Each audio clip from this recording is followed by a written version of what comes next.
perdida la pantalla. En realidad somos 14 personas, listo. Entonces, ahora sí.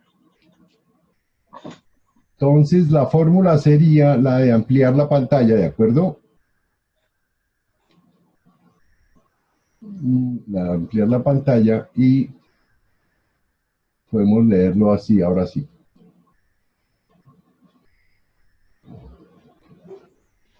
Pero a la ciencia no le cuadra esta sobriedad del recibir o esta parquedad en el dar.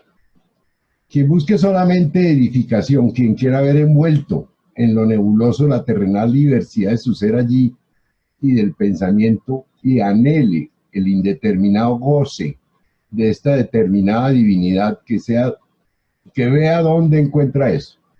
No le será difícil descubrir los medios para exaltarse y gloriarse de ello. Pero la filosofía debe guardar de pretender ser edificante. Ya en el párrafo 10, pienso yo en una mayor explicación de lo dicho anteriormente. A esta sobriedad que renuncia a la ciencia, menos aún puede tener la pretensión de que semejante entusiasta nebulosidad se halle por encima de la ciencia. Estas profecías creen permanecer en el centro mismo y en lo más profundo miran con desprecio a la determinabilidad, el oros, y se mantienen deliberadamente alejadas del concepto y de la necesidad, así como de la reflexión, que solo mora en la finitud. Y esto sí que es una expresión bien interesante. Pero así como hay una anchura vacía, también hay una profundidad vacía. Hay como una extensión de la sustancia que se derrama en una variedad finita, sin fuerza para mantenerla en cohesión, y también una intensidad carente de contenido que, como mera fuerza sin extensión, es lo mismo que la superficialidad.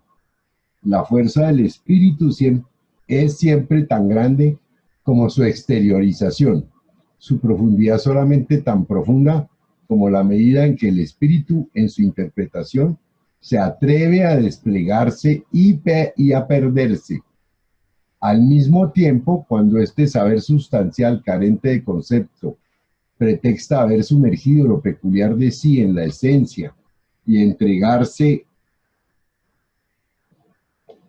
a una filosofía verdadera y santa, no ve que, en vez de consagrarse a Dios con su desprecio de la medida y la determinación, lo que hace es dejar unas veces que campe por sus respetos en sí mismo el carácter fortuito del contenido y otras veces que se imponga la propia arbitrariedad.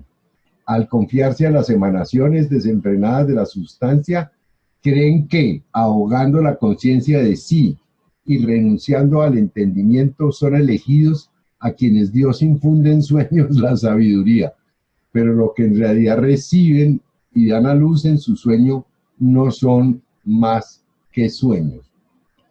Eso parece incluso una alusión a Calderón de la Barca, ¿no? Impresionante.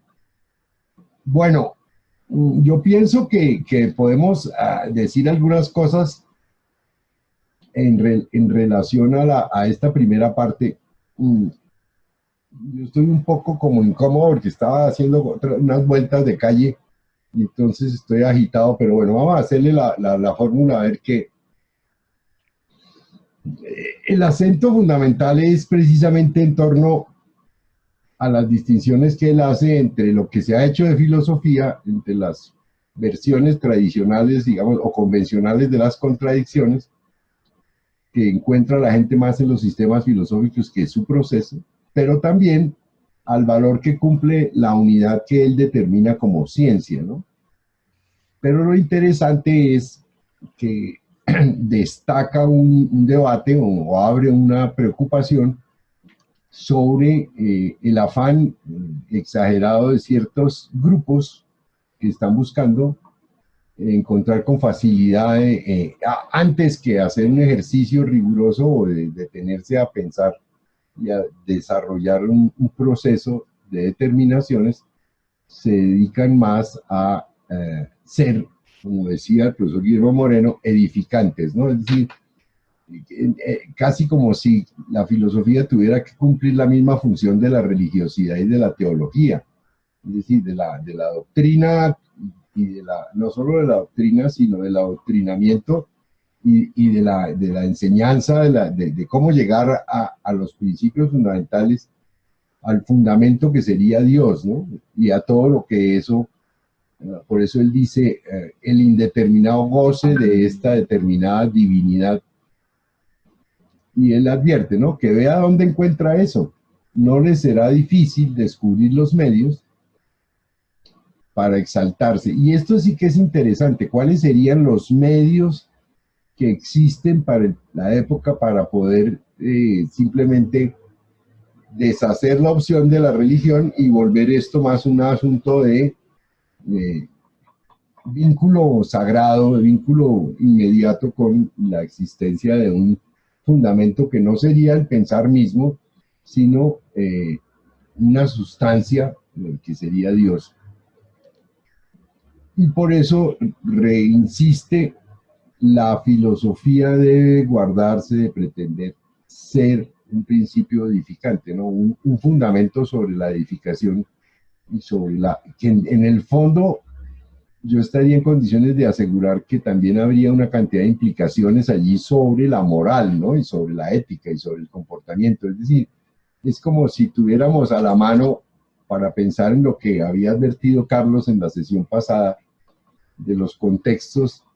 Hay tanta molestia social, tanta incapacidad del control, que es esencial para la política de la época producir eficacias frente a el control de la gente, ¿no? Pero bueno, insiste Hegel en que la ciencia no tiene más que sobriedad, ¿no? Calma, no hay que desesperarse ni imaginar que el principio y el fundamento de todo lo que puede ser el conocimiento de la realidad sea la simple nebulosidad por encima de la ciencia. Ahora, yo no tendría una imagen muy clara de a qué se refiere, y me acuerdo del comentario que hacía Rafael Gutiérrez Girardot en la clase de Hegel en la Universidad Nacional, cuando decía que no hay un párrafo que no esté Hegel utilizando una pelea, un debate con alguien que personalmente conoce y que corresponde a la época, sobre lo cual ya hemos hecho algunos apuntes. Pero me llama la atención que se hable aquí las profecías que creen permanecer en el centro mismo y en lo más profundo miran con desprecio el proceso de la determinabilidad. Y ahí yo estaría en condiciones de decir que sí, esta sí es una extraordinaria herencia del pensamiento kantiano, porque precisamente quien se dedica a estudiar con algún rigor para fundamentar el proceso de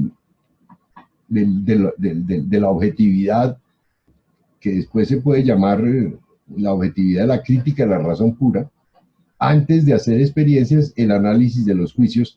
Y el análisis de los juicios es una estructura rigurosa de determinabilidades.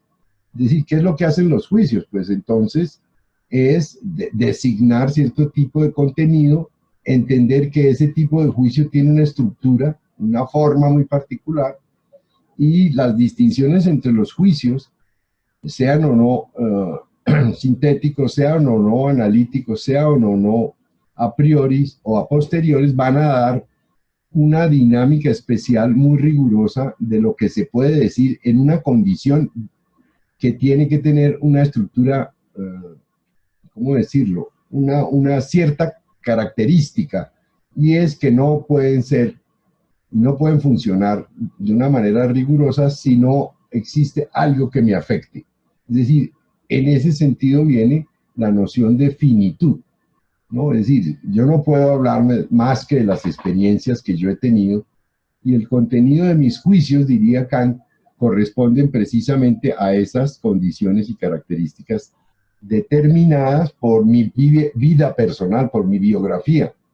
No es posible que el sujeto puede pensar mucha cosa, pero lo que es absolutamente fundamentado corresponde a mi relación eh, biográfica. Y por eso me parece que lo que sigue de ahí en adelante es, bueno, la crítica a aquellas personas que están interesadas en esta nebulosidad, que se mantienen, y volvemos a la preocupación que yo asumía hace algunas sesiones sobre la importancia de acentuar en el concepto y de acentuar en la reflexión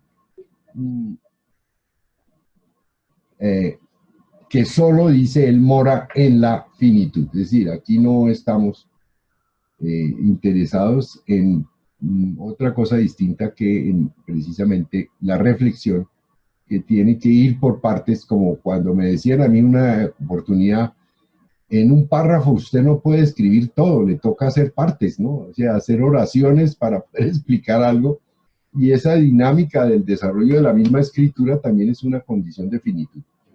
Bueno, eh, y vuelve a insistir aquí en que ese tipo de estructuras convencionales son vacías, pero también son, desde el punto de vista de su profundidad, también vacías. Y a mí me parece que en lo que podríamos detenernos, Guillermo, sería en precisamente esta cosa tan apretada, como así como hay una anchura vacía, también hay una profundidad vacía. Hay como una extensión de la sustancia que se derrama en una variedad finita, sin fuerza para mantenerla en cohesión. Y hay también una intensidad carente de contenido que, como mera fuerza sin extensión, es lo mismo que la superficialidad. La fuerza del espíritu es siempre tan grande como su exteriorización. Su profundidad solamente tan profunda como la medida en la que el espíritu, en su interpretación, se atreve a desplegarse y a perderse. Al mismo tiempo, cuando este saber sustancial carente de concepto pretexta haber sumergido lo peculiar de sí en la esencia y entregarse a una filosofía verdadera y santa, no ve que, en vez de consagrarse a Dios con su desprecio de la medida y la determinación, lo que hace es dejar unas veces que campe por sus respetos en sí mismo el carácter fortuito del contenido, y otras veces que se imponga la propia arbitrariedad. Y a mí me parece que esto, para poderlo entender, finalmente habría que imaginar eso que después vamos a tener que introducir con más juicio, que serían las formas, las figuras de la conciencia, serían las maneras de no quedarse trabado en una estructura única, en una estructura, digamos, lo que yo hablaba en la sesión pasada, en una ontología rígida que no tiene la dinámica de poderse transformar en sí misma en distintas cualidades. Y por eso son ellas, estas estructuras rígidas, emanaciones desenfrenadas de la sustancia, creen que ahogando la conciencia de sí y renunciando al entendimiento, son elegidos a quienes Dios infunde en sueños la sabiduría.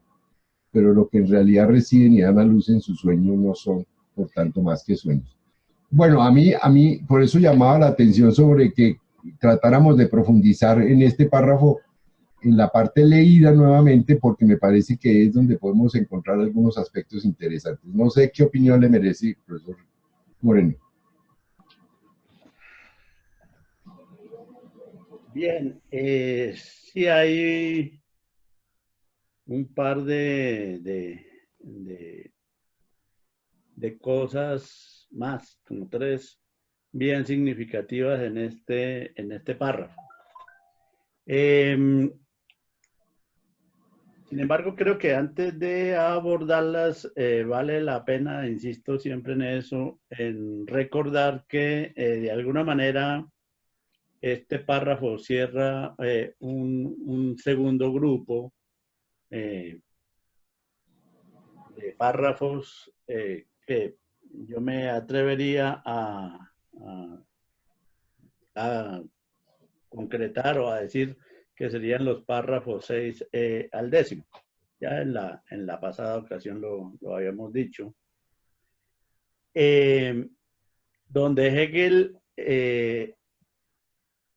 aborda algunas de las características y de los problemas que tiene el llamado la representación, porque se trata de una representación que, como dice en el párrafo sexto, está muy extendida en la época de Hegel, muy extendida en esa época,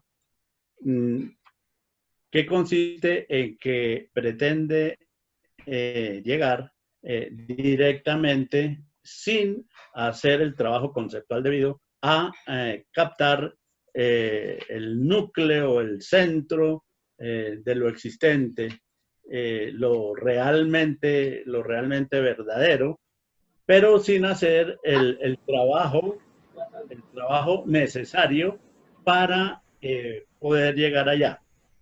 Y entonces presenta algunas de esas características, por un lado. Por otro lado, presenta los problemas que tiene ese saber para cumplir lo que falsamente promete, es decir, mostrar que no puede cumplir. Recuérdese que el párrafo décimo, precisamente, que cerraría el grupo, de estos párrafos, en lo que en realidad esta gente concibe y alcanza y dan a luz en su sueño, no son más que sueños. Es justamente las palabras con que cierra todo el grupo de párrafos dedicado a esto. Para eso, para poder hacer eso, esa pretensión, esa representación del saber absoluto, del saber inmediato, de la intuición inmediata, tiene que, también lo señala en ese párrafo al final, hacer caso omiso, ahogar la conciencia, la autoconciencia y el entendimiento. Es decir, tiene que pasar por alto el desarrollo que tiene la conciencia en ese momento y el desarrollo que tiene el saber también en ese momento, y por el contrario darle prioridad al sentimiento y a lo no mediado, es decir, a la intuición directa. Entonces, eso es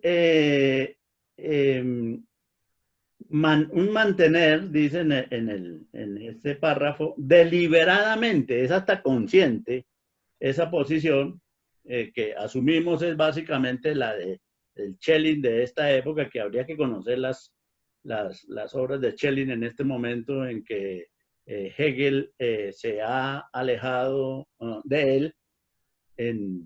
Digamos, por ahí serían las posiciones que Schelling sostuviera alrededor de 1803 y 4, una cosa así. Porque como él va cambiando de posición, entonces el asunto cambiaría también.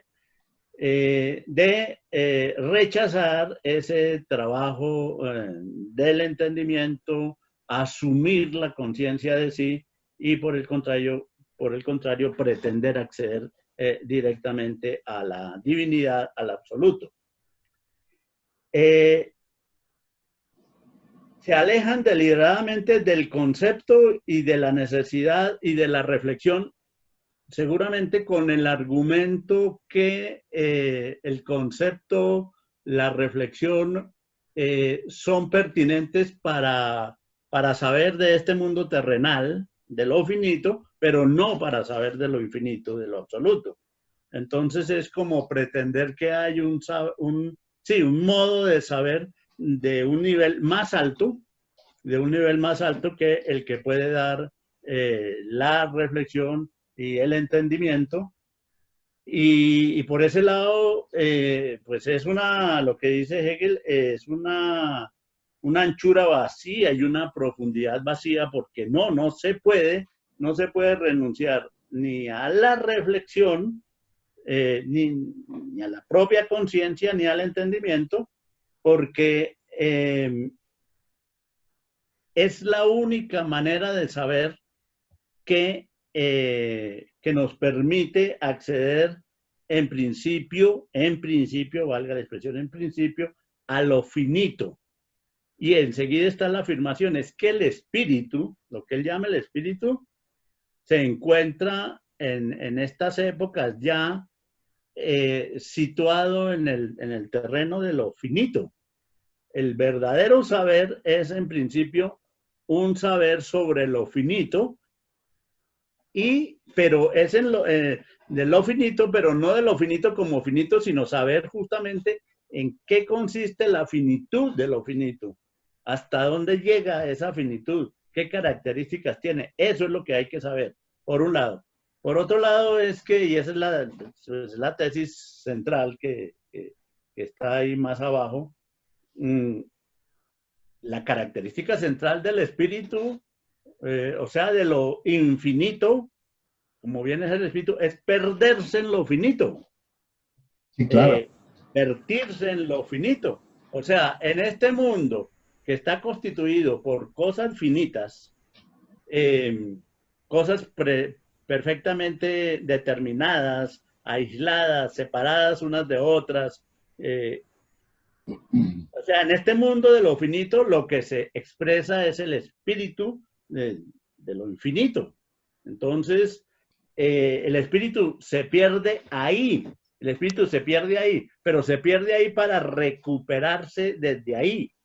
O sea, la clave es conocer lo finito, pero precisamente para reconducir esa noción de lo finito hacia lo infinito. Claro, tal cual. Claro, entonces se trata de eso.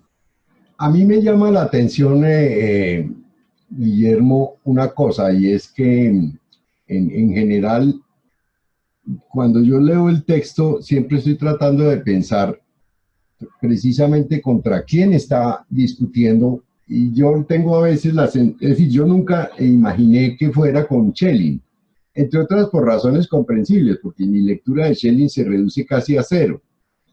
Porque eso hay que explicarlo porque pareciera ser un descuido, pero lo que sucede es que cuando uno entra a una universidad, normalmente no tiene uno profesores que sepan de eso y por lo tanto nunca tiene clases de esos autores.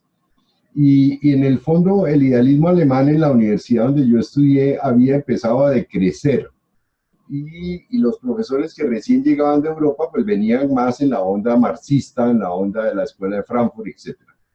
Por lo tanto, cuando yo leo el texto, mi representación, si puede decirse, es la del debate con la filosofía tradicional aristotélico-tomista. Yo siento como si fuera una discusión con el pasado prekantiana que estuviera diciendo, mire, en ese periodo existía tal condición de la sustancia que se consideraba estable y homogénea, ¿no? Es decir, ¿qué es la sustancia? Pues la sustancia es la versión aristotélica en donde el mundo está constituido por materias y formas.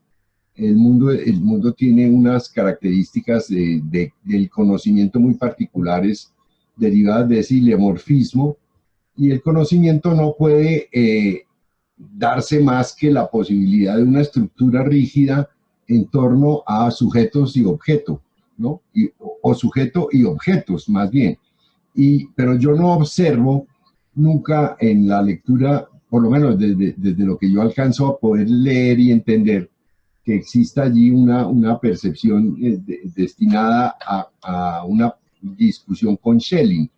Por eso me gustaría que más nos pudieras ampliar un poco más esas características, Guillermo.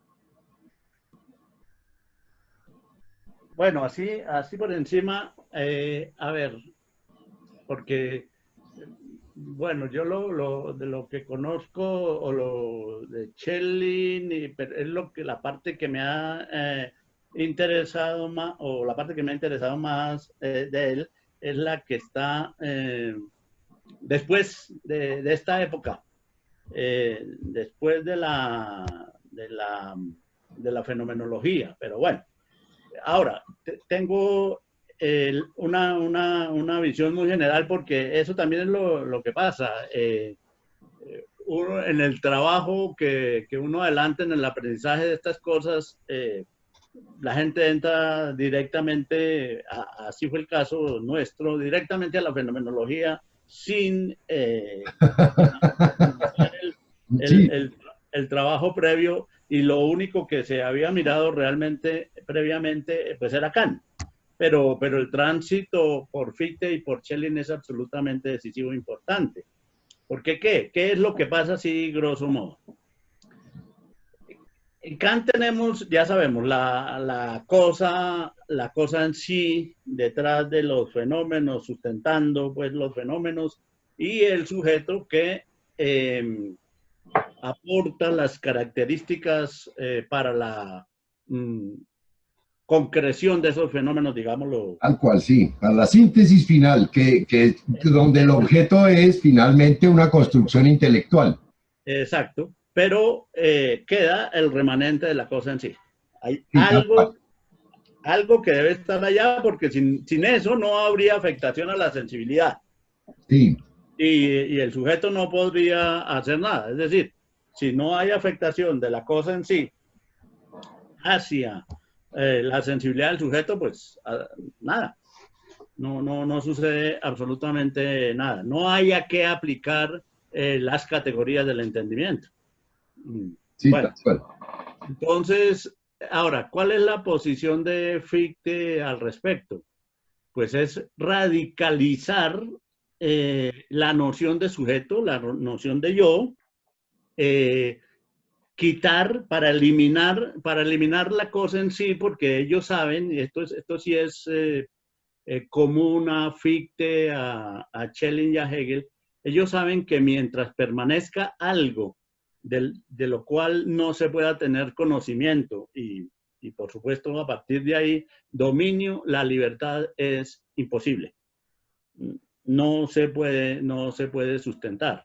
Entonces, la posición de Fichte es eh, eh, llevar el sujeto hasta el absoluto, o sea, que todo dependa del sujeto, que lo que no es sujeto, que lo que no es sujeto, eh, solo puede ser entendido como una posición del sujeto. O sea, el sujeto es el yo, Sí, lo que no es sujeto es el llamado no yo. ¿Sí? El no yo en Kant, fijémonos que en Kant, haciendo pues una extrapolación del asunto, pero es esa, está el yo y está el no yo. ¿Qué es el no yo? El no yo es la cosa en sí. ¿Sí? sí, El no, el sí, no en yo, general sí, tal cual. el Bajo no el, yo, sí, sí, bajo el supuesto de que existe una teleología del mundo o que existe una razón que yo no puedo finitamente descubrir porque no tengo acceso más que a fenómenos, punto. exacto. Ahora, en esa interacción entre lo que yo no soy, que es otra cosa independiente de mí, y yo, y lo que yo soy, aparece el fenómeno. ¿Sí?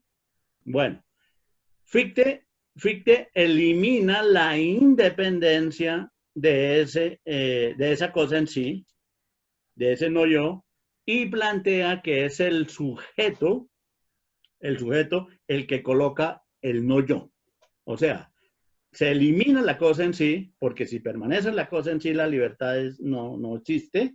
Y segundo, porque la actividad del sujeto, según Fichte, para Kant, sería una actividad muy limitada. ¿Sí? Claro, Precisamente poner espacio y tiempo y las categorías y nada más. Eh, entonces, ese es un primer aspecto que hay que tener ahí presente. Acá nos dicen en un chat, quiero mirarlo, esta posición es del primer Fichte. Luego el segundo pone a Dios en el lugar del absoluto, lo indeterminado. ¿Hasta dónde llega eso? Realmente yo no sabría, porque habría que seguir el desarrollo del, del pensamiento, del pensamiento claro de Fichte, pero de todas formas, ahí lo que pasa es lo siguiente. Este Fichte, o digamos, esta posición sostenida por Fichte, pues eleva el yo a una altura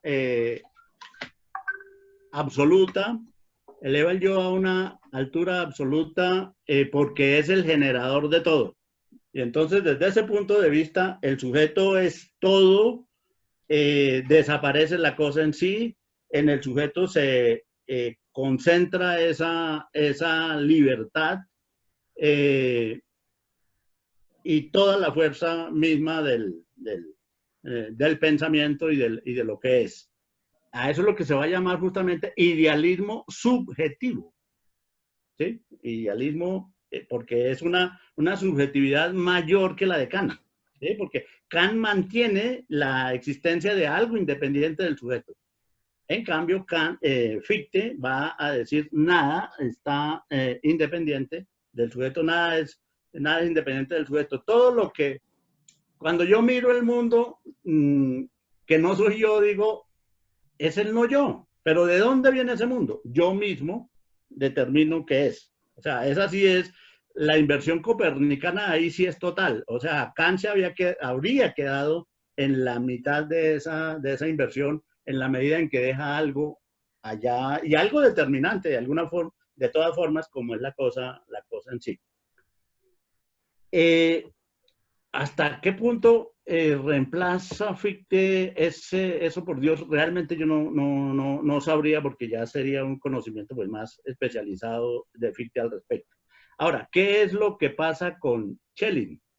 Al principio Schelling sostiene la misma posición de Fichte.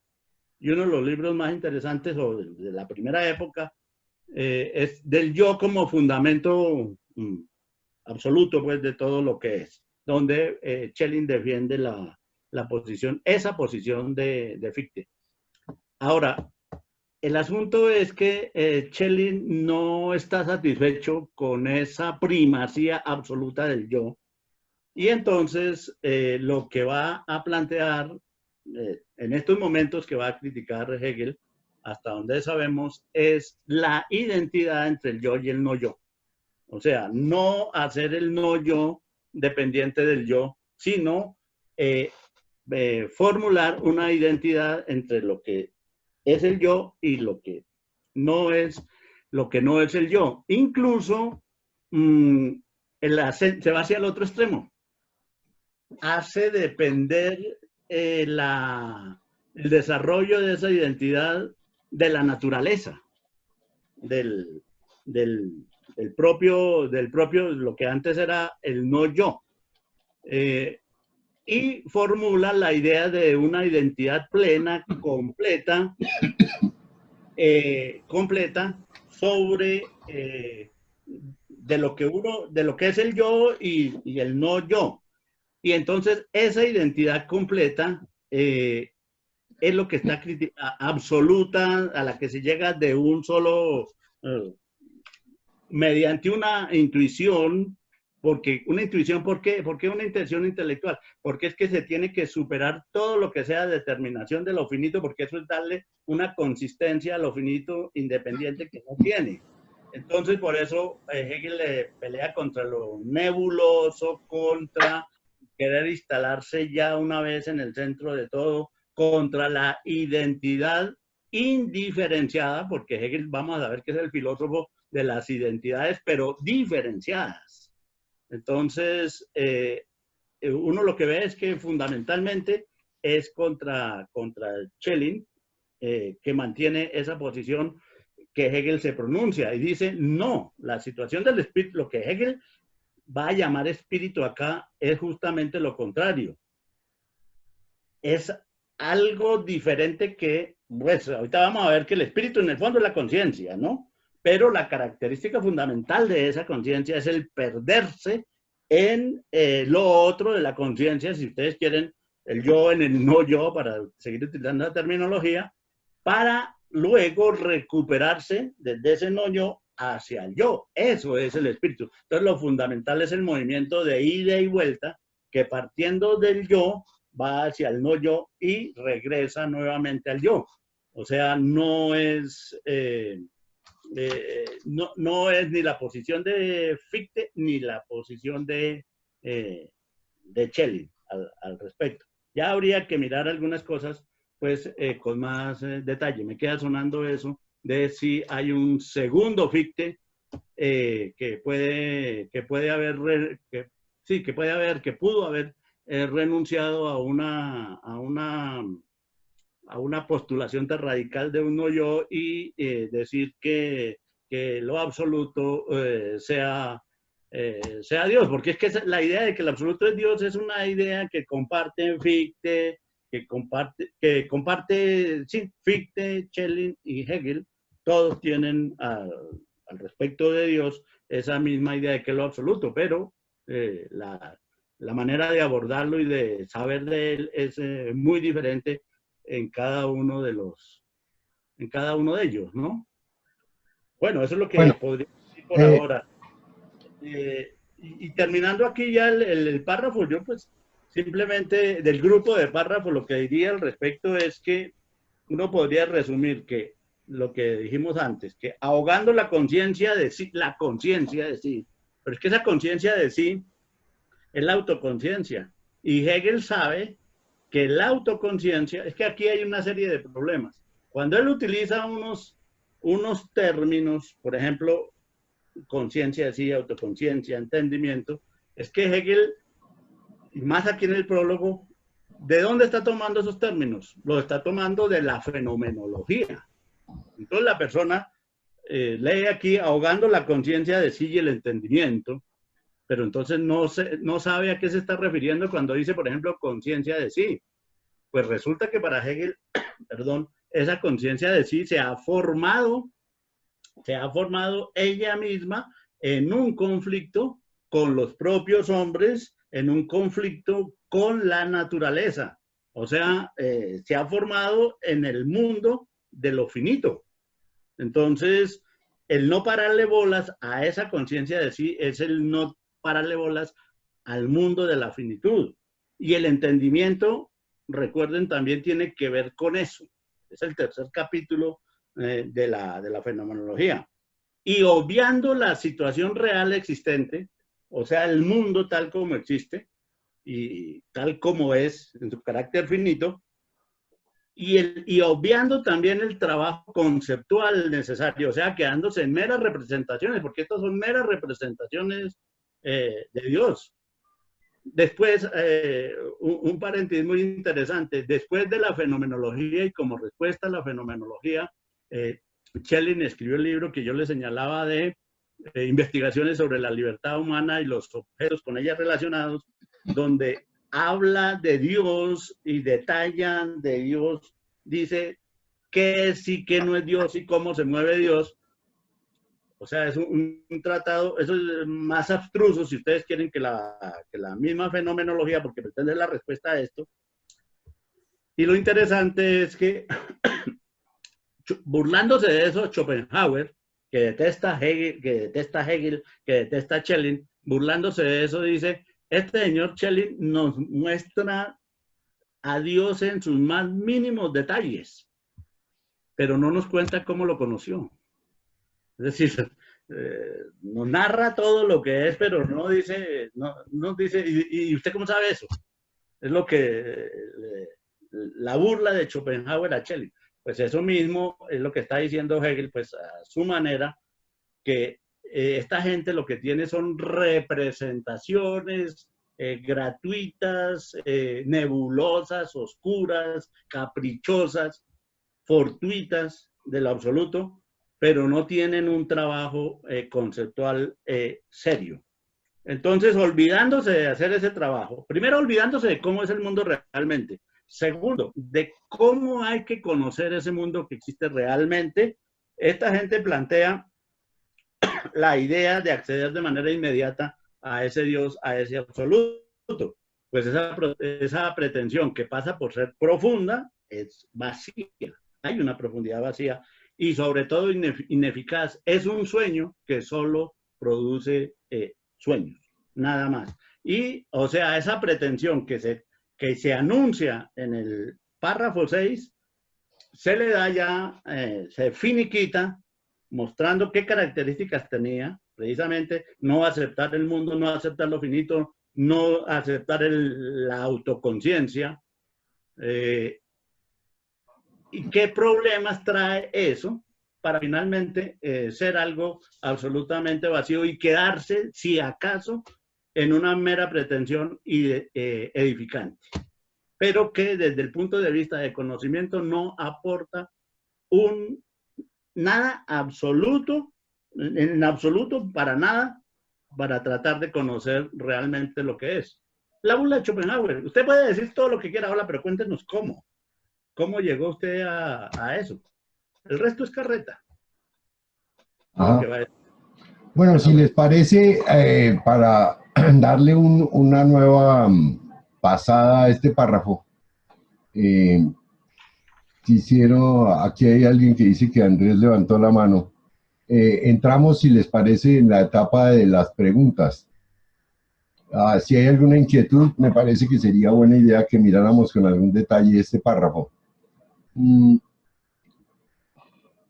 Yo tengo la sensación de que, como lo advertía, para mí no es tan fácil establecer el vínculo con Schelling por mi ignorancia sobre el autor, pero me llama poderosamente la atención el manejo de la noción de sustancia, porque yo tenía, se supone, la imagen de que después de Kant ese tema había sido relativamente ya convertido en un tema del pasado. Es decir, hablar de la sustancia era una típica característica del pensamiento premoderno. Descartes ha organizado la manera de hacernos entender que la subjetividad es una fuerza productiva, es una máquina de construcción de cualidades.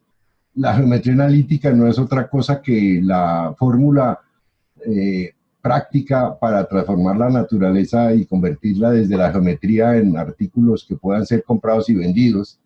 Es decir, es como lo dice creo que Goldman, el manifiesto del partido de la burguesía, ¿no?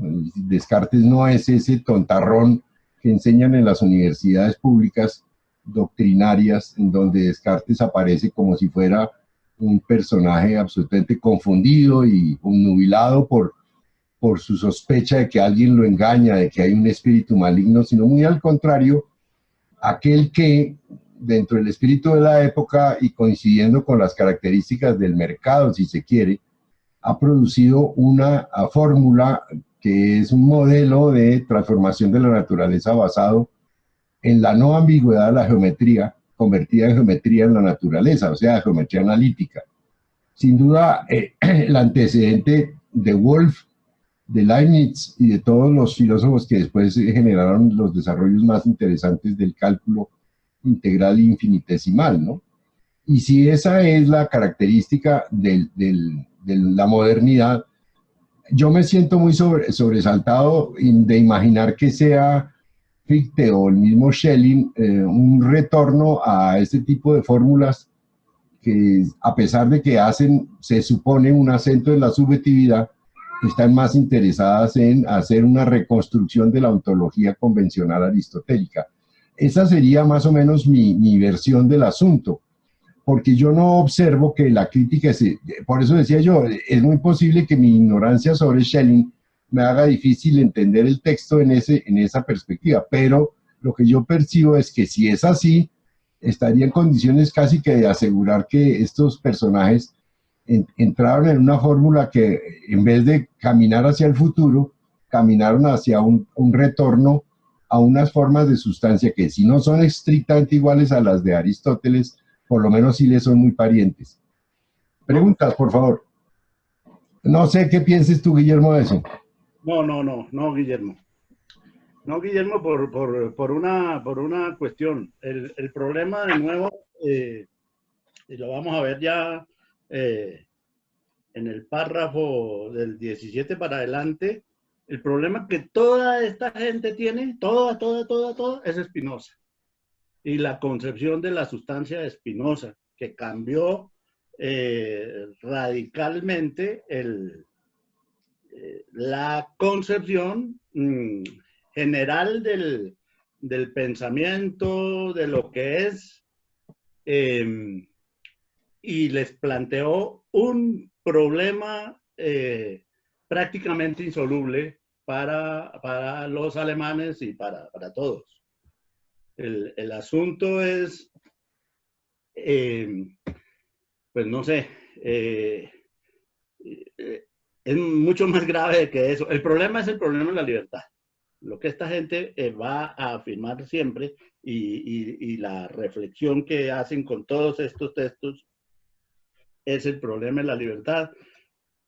Porque Spinoza les dañó el caminado a todo el mundo, absolutamente a todos.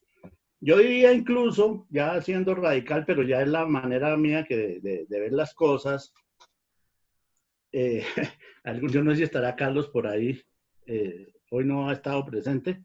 No parece que estuviera, no. No vino, porque es que yo dicté en alguna época un curso que se llamó Los sofistas y la muerte prematura de la filosofía, señalando que los sofistas mataron la filosofía en la cuna, ¿sí? O sea, la mataron antes de nacer, la abortaron, ¿sí? Y que lo que seguía después con Platón y demás es el intento de revivir algo que los sofistas ya habían acabado y que ya no tenía cuento. Entonces, recuerdo que en ese curso estuvo Carlos. Yo ahora me atrevo a decir lo siguiente. Spinoza acabó con la filosofía alemana antes de que la filosofía alemana existiera, ¿sí? Con el idealismo alemán antes de que el idealismo alemán existiera. O sea, lo que se hace acá, que es muy, muy, muy importante, son esfuerzos de construir sobre las ruinas que dejó Spinoza el planteamiento, sobre todo el planteamiento de la libertad. Entonces, esta gente, Kant, Leibniz primero, luego Kant, luego Fichte, luego Schelling, luego Hegel, pretenden responder al problema tan grande y no lo resuelven. El único que lo resuelve, o no que lo resuelva, sino que da elementos para resolverlo es Hegel, pero el resto no. Que es el problema de que no existe libertad, ¿no?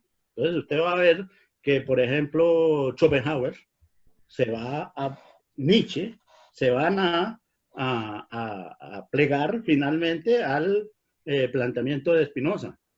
No existe la libertad. Hegel es el que, yo lo digo de esta manera, Hegel es el que mejor fundamenta algo que no existe, que es la libertad. Entonces, pero esta es la fenomenología, la filosofía de Hegel es una fundamentación de la libertad. Lo que pasa es que ellos ven que la fundamentación de la libertad que hace Kant es una fundamentación que no sirve para nada. Eso no sirve, eso no obliga nada. Es decir, en vez del, Hegel lo va a decir, ¿no? En vez del imperativo categórico necesitamos la policía. ¿Sí? Eso no es que la gente finalmente asuma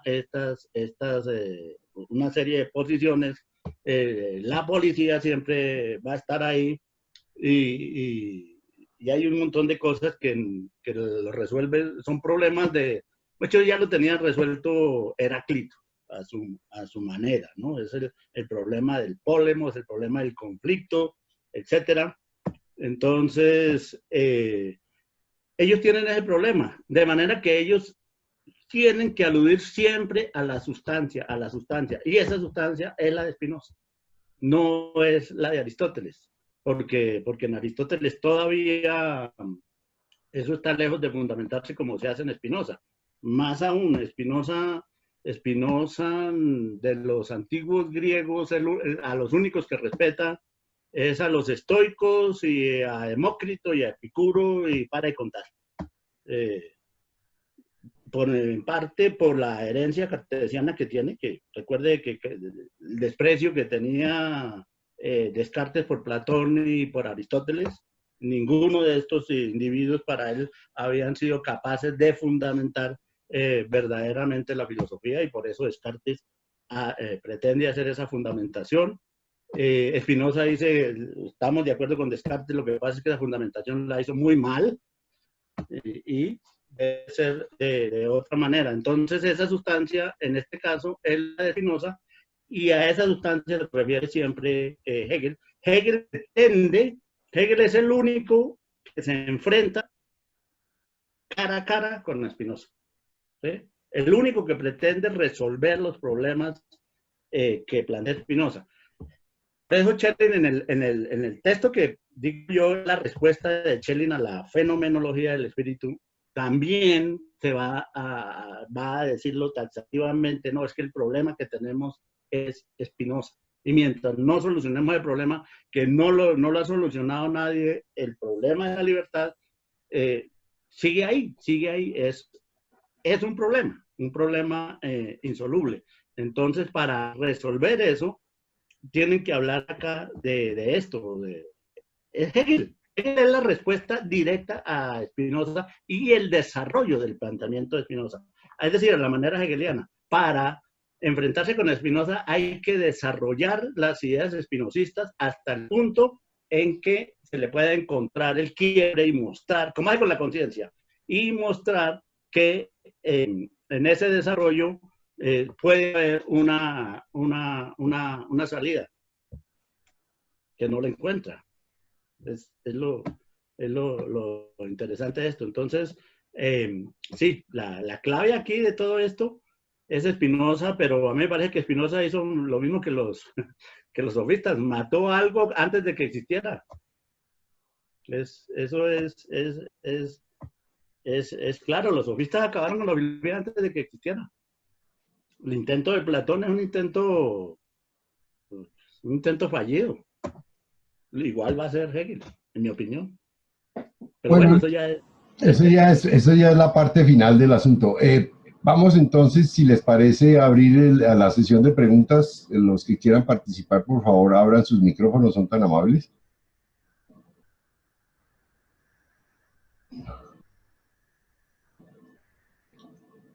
¿Qué pasó? No oigo voces en ningún lado. Yo le pediría a López, que fue el que hizo el chat de Fichte, a ver si, y yo sé que es lector de Fichte, a ver si puede ampliarnos algo de eso. Al que hizo la pregunta sobre Fichte. Sí, Steven López. A ver, sí, Steven. Steven, que no sé si está por ahí. Steven, sí. Ahí le abro aquí posibilidades para iniciar video y iniciar audio. Steven. ¿O Steve Hernández o Steven? Ah, es Steven. López. Sí, Steven. Yo me acuerdo de él por el apellido López.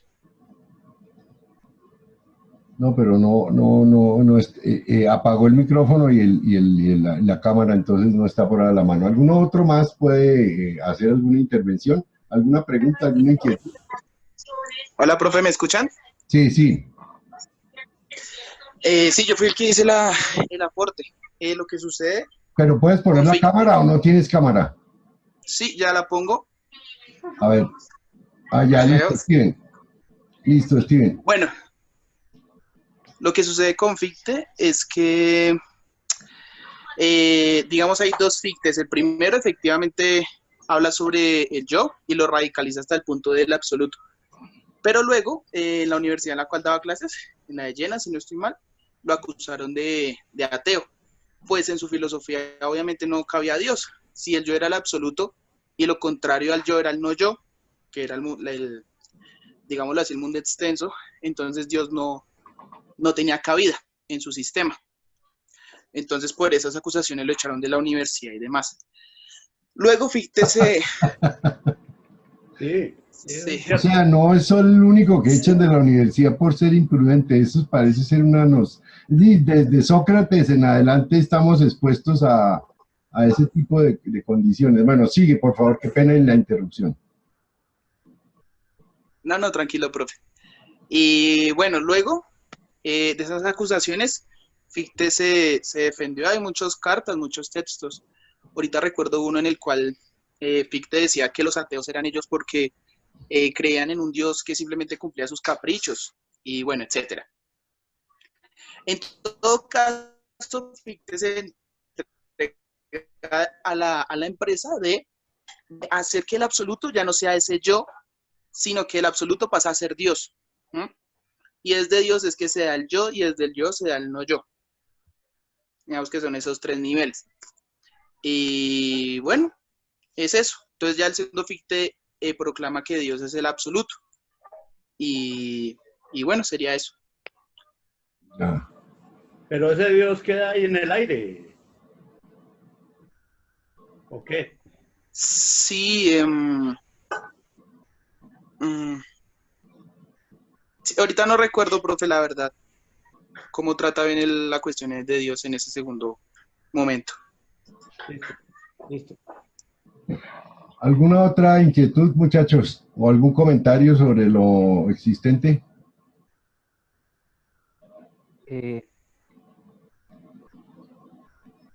Yo tengo una pregunta, profes. ¿De quién estamos hablando? No sé si me oyen bien, es que estoy como un poco mal del internet. Lo que tienes que ponerse Andrés. en el sitio de la luz porque ahí parece un fantasma hegeliano. Ahí sí se ve como Andrés en lo oscuro. Ahí sí. Ahora sí. Profe, hay un texto de George Lukács que se llama El asalto a la razón. Georg, Precisamente el subtítulo menciona como los comienzos de la filosofía del irracionalismo en la época de Schelling. De Schelling a Hitler. Precisamente el Sí. texto empieza a abordar. Sí, el surgimiento, hasta Hitler, sí. Uno podría decir, digámoslo, para tratar de entender ese texto, que aquí en estos párrafos está ya mencionado ese conflicto con las filosofías del irracionalismo. Es decir, como que no del todo fue grato dentro de esta aceptación de lo moderno y Hegel, querer que todo sea racional, que lo real sea racional, sino que por el contrario también sea irracional, o sea, que exista propiamente una filosofía en contra de esto. Y pues esa es como la pregunta, si aquí ya en estos párrafos están mencionados sus conflictos que menciona ya de una manera más compleja Lukács, ¿no? Esa es como mi pregunta. bueno, en realidad habría que pronunciarlo como es, Lukács, porque es que Lucas suena como a un músico de rock. Listo, sí, a ver.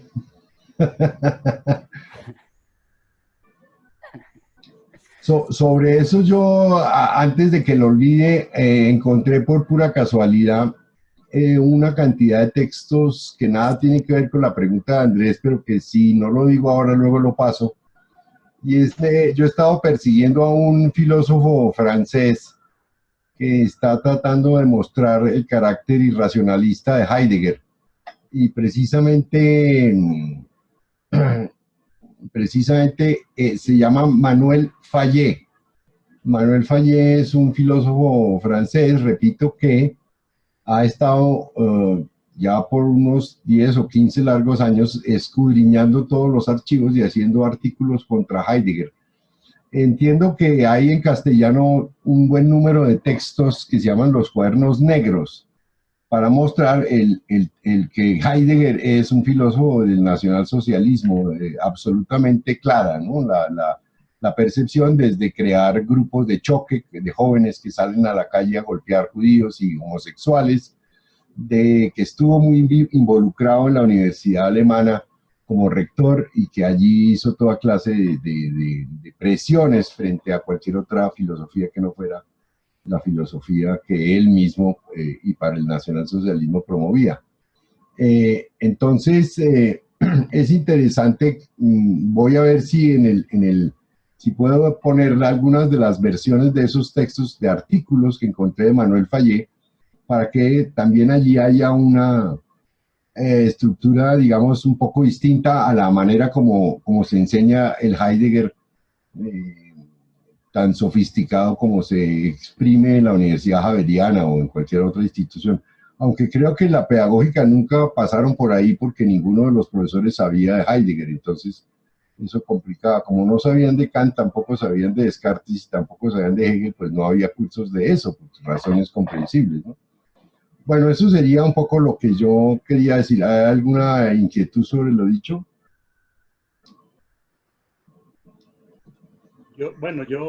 Yo agregaría que sí, que Eduardo, Sí, no, o Andrés. Andrés, que Andrés está en lo cierto porque el libro de Lukács arranca justamente de Schelling como el fundador de ese irracionalismo en Alemania. Discúlpeme, Guillermo, ¿usted se pasó a su biblioteca a buscar el libro El asalto a la razón o algo así? Sí, señor. Sí, señor. Esto Claro, es una maravilla de estar en la casa porque usted puede pararse y mirar, sacar de la biblioteca el libro y ser más preciso. Adelante, Guillermo. claro. Entonces es exactamente así, Schelling como el fundador de ese irracionalismo y de ahí para adelante sigue pues esa diatriba de Lukács contra todos, ¿no? Schopenhauer, Kierkegaard, Nietzsche, Heidegger, y precisamente termina en Hitler. Pues el subtítulo es de El asalto a la razón de Schelling a Hitler. O sea, es, a la trayectoria del irracionalismo desde Schelling hasta Hitler. Una vinculación directa, exagerada, pues que hace Lukács, en la que muestra que dice que, bueno, de todas maneras, el inteligente de todo esto es Nietzsche. Va a decir, pero hace parte de ese irracionalismo. Y hay una cosa, precisamente, que Gutiérrez Hurtado sostenía en el seminario que nosotros hicimos cuando se refería a Habermas, diciendo que ese retroceso de Habermas frente al marxismo no era gratuito.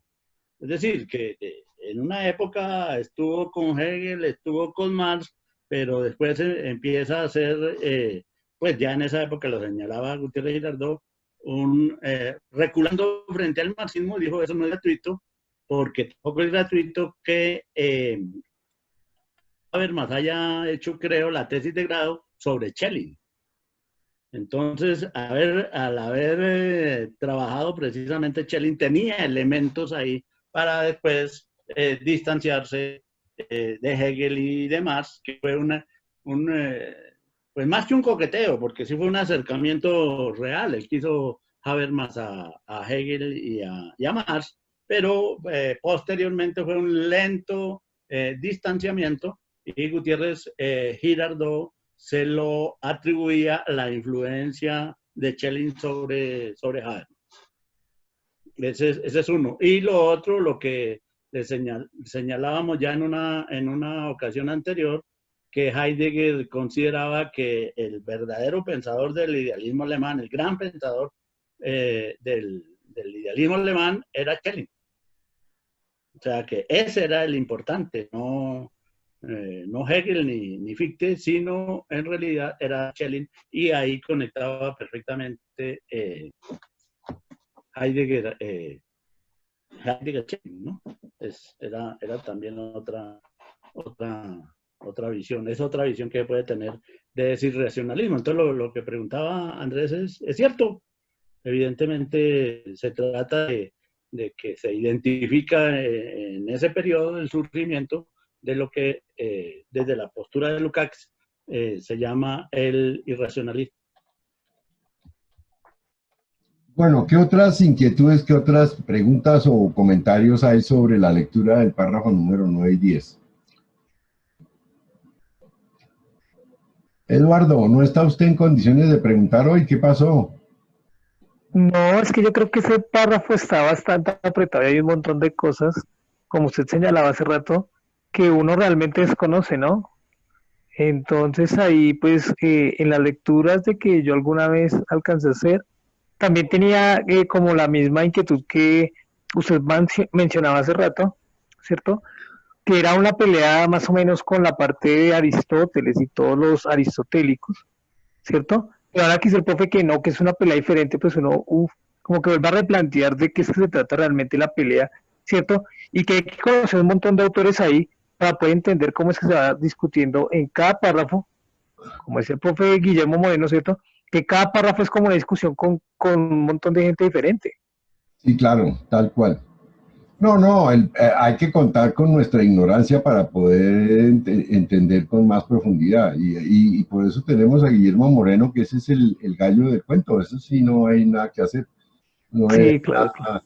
Aténgase, No, aténgase, la Virgen y no corras, dice no, no, No, claro. no, no, Ay, yo le hago la lucha. Es decir, es que ahora hay otra cosa, una circunstancia muy interesante y es que yo no sé cómo hizo Guillermo Moreno para sobrevivir en la Universidad Colombiana dictando Hegel.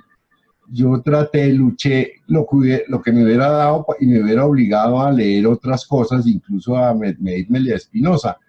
Pero en general yo dictaba un curso normalmente de Descartes y entraba un poco como a Kant. Y cuando ya empezaba yo a hacer Kant, la gente empezaba a salirse del salón. Eso no había nada que hacer, ¿sí? Porque eso ujú. requiere una cierta disciplina, ¿no? Es decir, la disciplina de reflexionar sobre ciertos temas y sobre todo las ideas hegelianas son bien despedidoras, ¿no? Es decir, cuando le dicen a uno que hay que pensar los pensamientos, uno alcanzaría a imaginarse que es contrición y propósito de la enmienda católica, ¿no?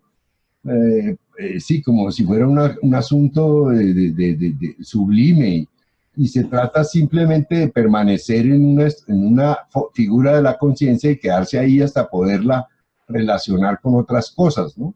Hasta poder encontrar que esa cualidad que uno tenía tan básicamente estable termina por descomponerse y volverse otro tipo de explicación en un nuevo nivel.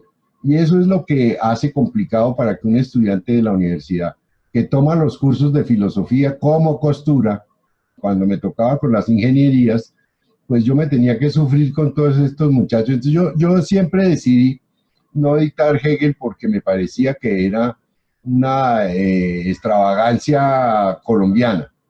Pero bueno, Moreno ha hecho toda clase de estrategias para entretener, eh, entusiasmar y formar mucha gente en la universidad distrital, lo cual es muy extraño, ¿no? Porque curiosamente es en la universidad distrital donde se hace una buena filosofía, mientras que la pedagógica, que es una escuela de filosofía, yo estaría en condiciones de decir que eso es muy escolar, excesivamente elemental. Bueno, ¿alguna otra inquietud? Profe, tengo una pregunta. A ver, al fin y al cabo usted no se puede quedar callado, eso lo tengo claro. Profe, no, es creo que, pues, que el profesor está hablando hace rato, ¿cierto? Sobre la parte de la conciencia. Y está hablando de la libertad final que realmente no existe, ¿cierto? Pero que estamos en esa pelea de intentar entender, ¿cierto? Porque Spinoza la dañó, Hegel la quiere reconstruir e intentar explicar. Y entonces ahí en qué quedó el asunto, porque ahí quedamos como en la mitad de la nada, ¿no? Sí, pero eso es lo, pero eso es lo interesante, claro, eso es lo interesante y bueno, yo lo que pretendía en el otro curso, o yo no sé si todavía lo pretendo, sí, sí, ya ahora como esto puede ser indefinido, entonces sí alcanza uno a ir más allá. Porque a mí lo que sucedía era que cuando estaba, yo siempre pensando en acabar algo de eso, ¿no? Pero no iba ni por la mitad y se acababa el semestre. Entonces, Sí, claro. ahí quedaba y digamos que para paliar ese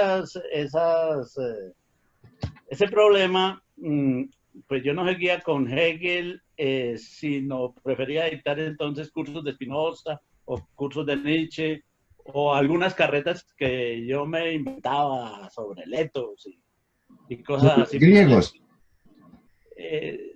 También, en alguna época sí, sobre los griegos. Eh, no, y otras carreticas por ahí que me inventaba.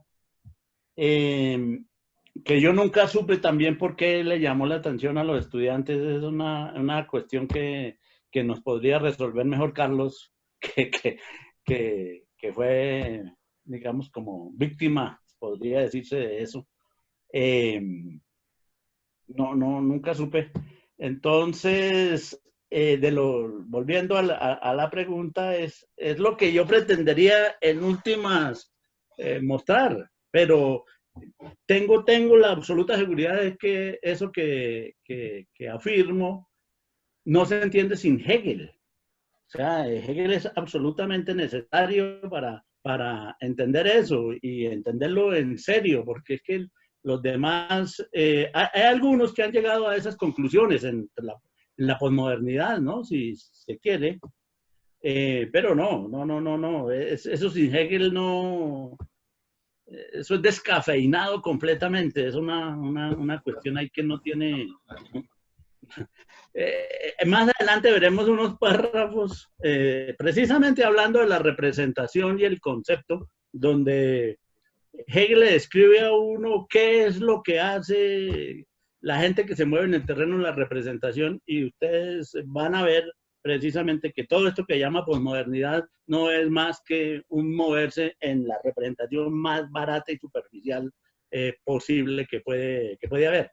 Ahora, se sustenta porque ellos mismos sustentan porque ya no hay un fondo, ya no hay nada debajo que pueda sostener esto. Y entonces a mí siempre me pareció interesante las posiciones de Cioran, que me parece que es el de toda esta gente. Bueno, Cioran no es postmoderno, es otro tipo, es mucho más serio. Y entonces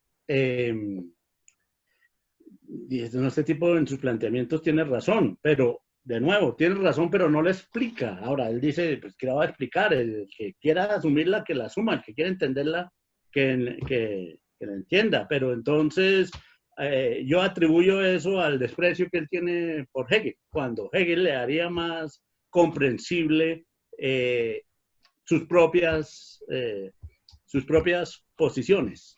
Y sí, efectivamente, yo considero que muchos de esos planteamientos son ciertos, pero hay que explicarlos, hay que entenderlos y mirarlos, y el modelo para eso insuperable es Hegel. Eso no hay caso.